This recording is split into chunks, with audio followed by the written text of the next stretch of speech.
Welcome to the Modern Law Library podcast. I'm your host, Lee Rawles, and today I'm here with Kathryne M. Young to talk about her book, How to Be Sort of Happy in Law School. Kathryne, thank you so much for joining us. Oh, thank you for having me. I thought that this was a perfect time to discuss this topic, being as the school year has just started for many, many people. Right. Could you give us a little bit of background about who you are, what led you to write this book, and what your own law school experience was like? Well, so I'm currently a professor at the University of Massachusetts Amherst. I work in the sociology department there, and I teach a variety of classes related to policing, surveillance, evidence, and social psychology. I have a JD and a PhD, and most of my research is at the intersection of law and sociology. I'm really interested in how law itself works on the ground. During law school, I became a sociologist. I did my PhD concurrently with my JD, which let me see law school through a fairly unusual lens. I was around the law school for 5 years after my class graduated, and actually even longer because I was a postdoc at Stanford as well. I started to see social patterns that I became more and more interested in. I saw, waves of law students come in and out, fight certain battles, get certain jobs. I did multiple clinics. I was an RA, a TA. I eventually co-taught a class at the law school and got to know everyone from, custodians to law librarians to faculty members. And just knowing one institution so well from so many different angles really gave me a perspective on law school as a social phenomenon and helped me start to see patterns in what law school's like on a day-to-day basis for students.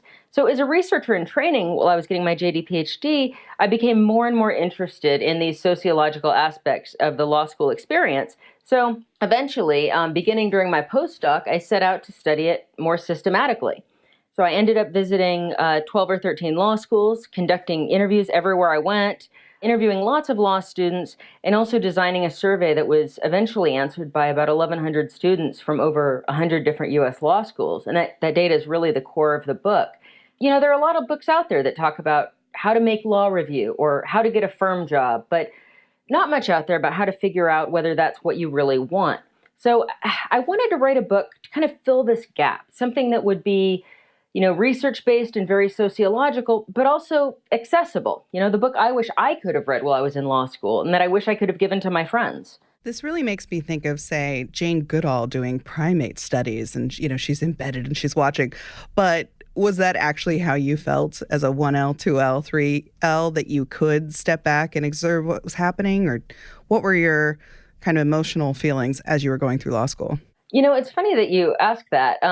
Because I am an ethnographer and, I've done work on things, everything from parole hearings to, I studied cockfighters in Hawaii. And, that sort of, was more purely ethnographic. This kind of evolved into something that was ethnographic. It certainly didn't feel like that, especially at the beginning of law school. I had very much a love-hate relationship with law school, as I think, a lot of people probably do. Even if I didn't think the structure of law school was particularly effective, even if I didn't adore everything I was doing at every minute, I still believed kind of deeply in the point of law school and the idea of law school. But it was also, kind of sporadically soul-crushing. There were definitely moments in law school where I saw myself as a sociologist start to do things. Like I would count, I remember my 2L year, I would map in all my classes where people were sitting by race and gender because I was just sort of curious. I never thought about writing about law school. I was just like, oh, this is kind of interesting. I wonder what these patterns are like. So I think that I started thinking sociologically about law school long before I ever thought I might write a book about it. That's interesting. So when this comes out, it's going to be late September, and I think we're going to have a lot of 1L students looking around and thinking to themselves, what have I done? Yeah. What would you tell an overwhelmed 1L in the first few weeks of class? What would be kind of your top points that you would want them to be thinking about? Well, that's interesting because I think my points for an overwhelmed 1L might be different from my points for an overwhelmed 2L or 3L. I think that the key take-homes I'd want to give a 1L, let's see. So first, I would want to tell them that there are a lot of right ways to do law school. That law students tend to come in as and really quickly start to imbibe this idea that there is a right way to do law school, and it involves law review, and it involves clerkships, and it involves working at a firm, and that everything else kind of falls short. the best thing you could do in law school is to try to approximate this ideal. I would encourage them to be incredibly resistant to that idea and to remember that, it's not simply like we're all special snowflakes, some of us can't get clerkships. That's not at all what I mean.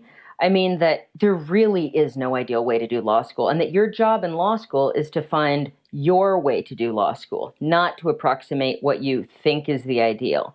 So that's one thing. A second thing I would tell them is to really think about and really be conscious of trying to adopt what psychologist Carol Dweck calls a growth mindset. And that simply means understanding yourself as being in the middle of a process of becoming. So, if you were talking to a first grader and, they didn't get long division, you wouldn't think that they were stupid. Well, you're not stupid just because you don't magically apprehend the structure of a tort. It's going to feel like that because your classmates all come from different places, and some of them are going to get stuff faster than you, and some of them are going to be better at faking it than you are. But to really not see law school or law school exams as a test of, how smart you really are, but really as, it only matters whether you're a little bit better today than you were yesterday. That's really what matters. And I think the third thing I would tell them is to find a way to hang on to the things that make you feel like yourself and that make you happy. In these 1,100 surveys I did of law students across the country, one thing I asked them was, what is the time in the last week when you have been the happiest? And the results were so eye-opening. They said things like, when I was making a peanut butter and jelly sandwich and I was listening to music, or when I was throwing the ball for my dog. It was just these sort of little moments that they found away from law school to feel like themselves and to really sort of hang on to, and appreciate those moments. You don't have to, if you're a saxophone player, you don't have to play the saxophone for an hour a day. That's probably unrealistic. But if you can pick it up for 5 minutes a day and just feel like yourself for those 5 minutes, it'll go a long way to preserving your sanity. One thing that you bring up in the book that I think that this applies not only to 1Ls through 3Ls, but also postgrads, also sometimes lawyers who have been in their profession for decades, is this idea of the imposter syndrome. Can you talk a little bit with our listeners about the imposter syndrome and how it really applies in the way you saw it acting out in law school and then afterwards in legal careers? Well, a lot of us have heard of imposter syndrome, but it's something that's been defined in a number of different ways. So, it really, at its base, it's the persistent sense that you aren't really equipped to be wherever you are, that you're sort of half faking it. Like, imposter syndrome isn't a diagnosable mental disorder. It's more this constellation of thought patterns. So here's how it might show up in law school. I give some examples in the book, but here are a couple others. You go out for law review and you're not chosen for law review. You think, see, I'm not really good enough to do very well here. You are chosen for law review and you think, gosh, I guess there wasn't very much competition. It's a pattern of thinking in which you attribute your successes to flukes or a lack of competition, but when you fail, you interpret it as evidence of a lack of ability or a lack of intelligence. It's a tendency to kind of over-internalize failure and see it as evidence of who you truly are. And, I have a lot of graduate students in sociology, and I talk to them as well about imposter syndrome. It's something that a lot of us struggle with.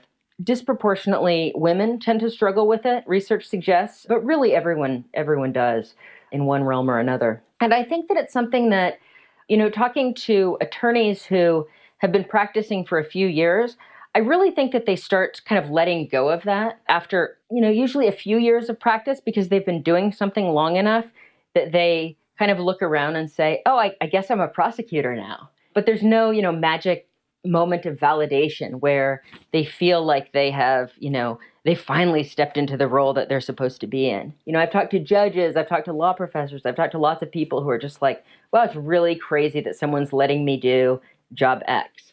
There are a lot of things we can do to deal with imposter syndrome, but it's not something that will just magically go away. This leads into another insight you had that I think is helpful for all of us to keep in mind in our lives, which is you really caution students not to think that they know what is going on in the minds of their fellow students.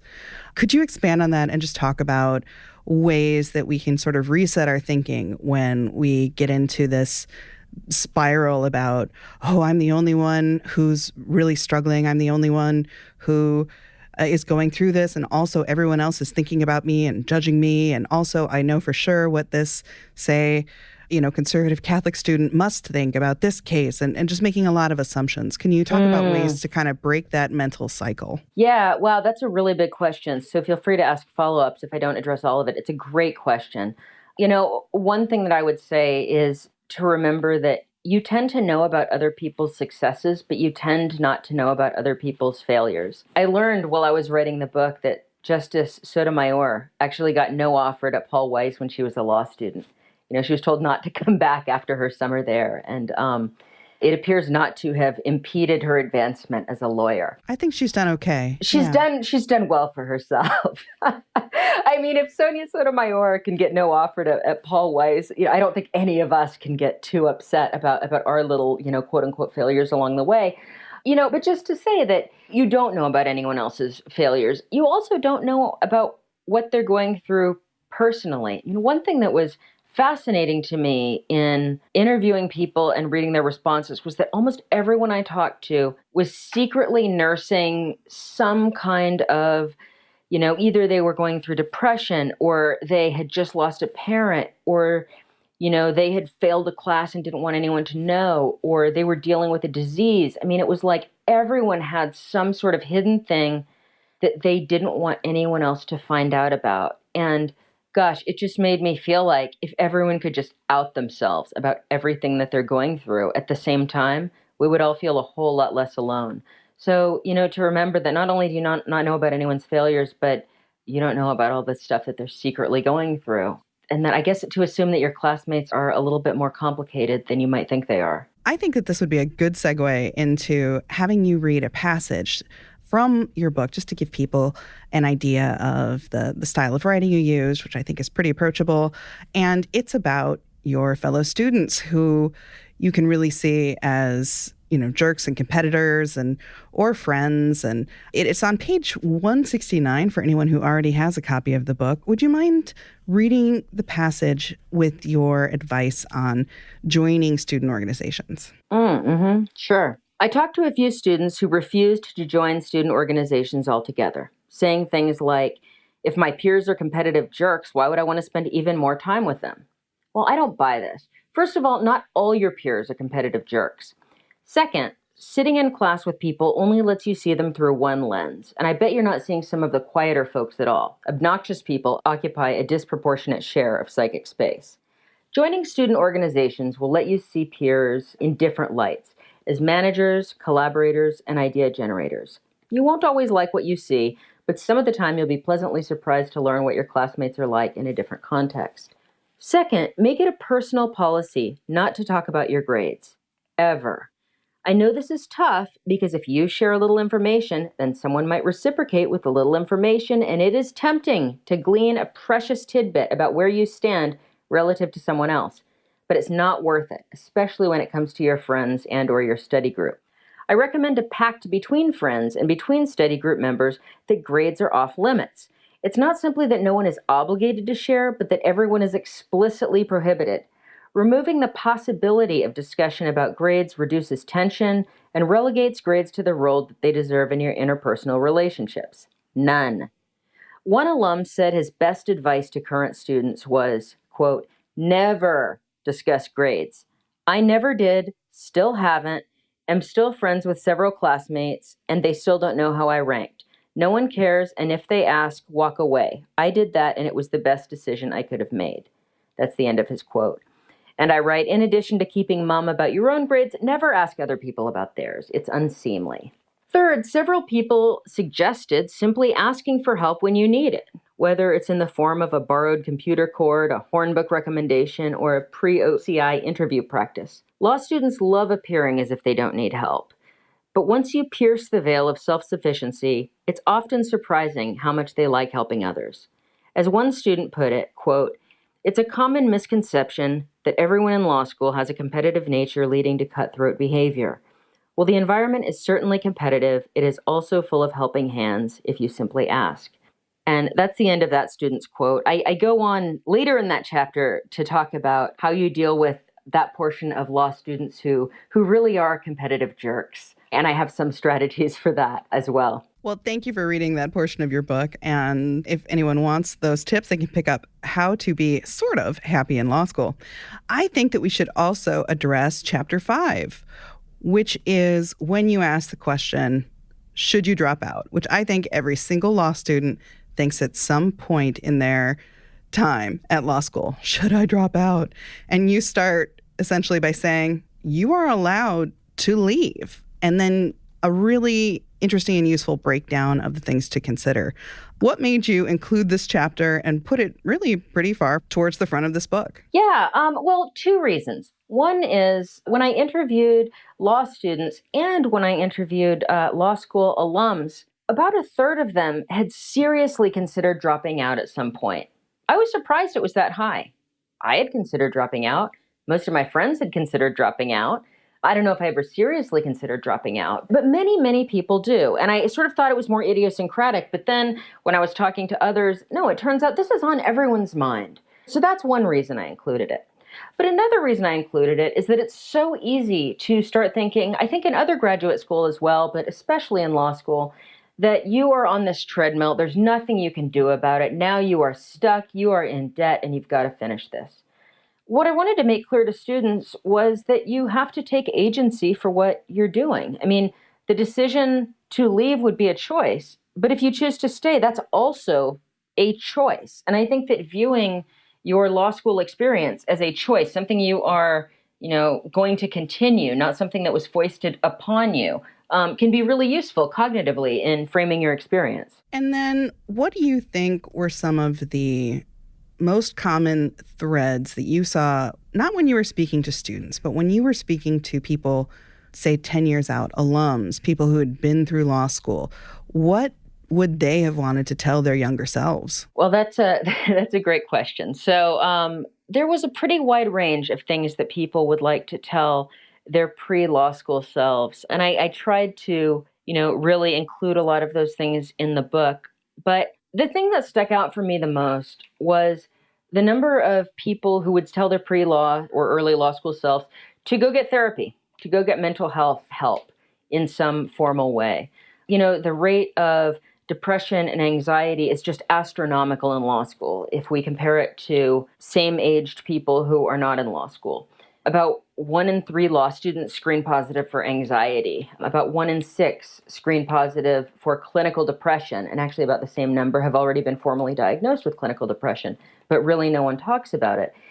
So many people had finally, years out of law school, gotten some mental health treatment or found ways to deal with anxiety, self-injury, prescription drug use, and they wondered why they hadn't done that earlier. The second big theme that I saw among alums was people who wished that they had asked for help. There were dozens of people who said, and I count myself among this number, who said, I faced this really hard thing in law school. Why didn't I ask for help? Why did I just take it on myself and think that this was something for me to endure? I mean, in my case, it was the end of my first semester in law school, and it was finals time, and the hot water and the heat both went out in the house that I was renting, and I had a really bad case of pneumonia. And what I should have done was go to my dean of students and say, all these crazy things are happening, and I'm super sick. I'm not going to do very well on exams. Can I take them later? That didn't even occur to me. I just thought, well, I guess I just have to deal with this. I'll just pull myself up by my bootstraps kind of thinking. There were so many people who had stories like that, particularly if they came from working class backgrounds. So many people said that they wish they had asked for help. 0 people said they wish they had asked for less help. So I think that's something for students to consider. Now, you mentioned students from working class backgrounds. A lot of different demographics end up going to law school, but they can have some very different experiences while they're there.